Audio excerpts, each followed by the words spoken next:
হযরত ইউনূস আলাইহিস সালাম তাফসীরে আছে, ইউনূস নবী আল্লাহকে বলছিল, আল্লাহ আমার জাতি বড় অবাধ্য, আমি আর বলতাম না, আপনি ধ্বংস করে দেন।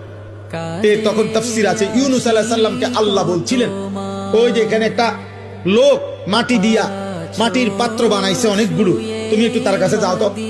কুমার আর কি, কুমার। ইউনূস আলাইহিস সালাম ওই লোকটার কাছে গেছেন। তা আল্লাহ বলছেন, ইউনূস ওই বেটারে শুধু একটা কথা বলো, যে সে যে এই মাটি দিয়ে মাটির পাতিল বানাইছে, এরকম তার হাতের বানানো একটি মাটির পাতিল ভেঙে ফেলতে বলো, তারে ক ভাঙ্গে লাইতে।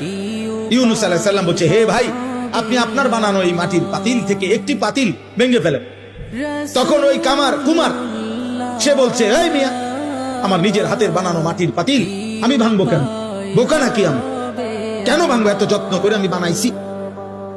আল্লাহর কসম, ইউনূস আলাইহিস সালামকে আল্লাহ তাআলা তখন ডাক দিয়ে বললেন, ইউনূস, মাটির পাতিল যে বানায়, এমন এক মানুষ যদি এক সাধারণ মাটির পাতিল নিজের হাতে বানানো ভাঙতে না চায়, আমি যারে মায়ের পেটে 9 মাস রেখে নিজের হাতে সাজাইছিলাম, আমার দেওয়া চোখ নাক কান দিয়ে আমি বানাইছি যারে, আমার সেই বান্দাকে আমি কেমনে জাহান্নাম